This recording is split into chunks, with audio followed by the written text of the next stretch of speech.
Bilmirəm diqqət eləmisiniz yoxsa yox, hansı insanların öz aqressiyası ilə əlaqəsi yoxdursa, o insanlar da başqasının aqressiyasından qorxurlar həmişə. Başqasının aqressiyasından üzləşməkdən qorxurlar.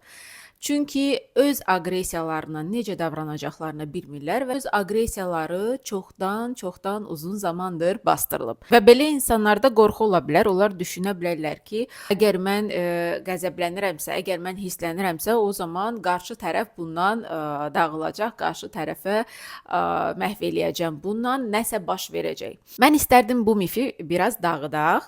Aqressiya pis bir şey deyil. Aqressiya vital bir enerjidir. Gəlin baxaq, bəs onu necə idarə edək, necə onu qarşı tərəfə bildirək ki, nə özümüz ondan dağılmayaq, nə də qarşı tərəf. İlk öncə onu idarə edə bilmək üçün onun səbəbini bilmək lazımdır. Hal-hazırda mən qəzəblənirəm, hirslənirəm. Bunun səbəbi nədir? Ola bilsin ki, mənim gözləntim var idi, o gözləntim qarşılanmadı və mən xəyal qırıqlığına düşdüm. Ona görə əsəbləşirəm.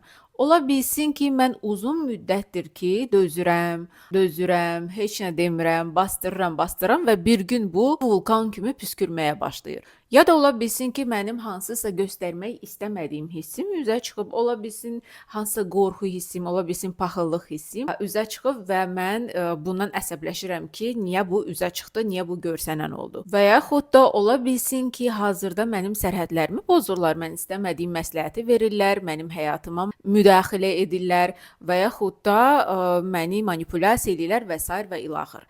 Əsas məsələ ilk öncə aqressiyanın səbəbini bilməkdir. Səbəbini biləndən sonra artıq onu idarə etmək daha rahat olur.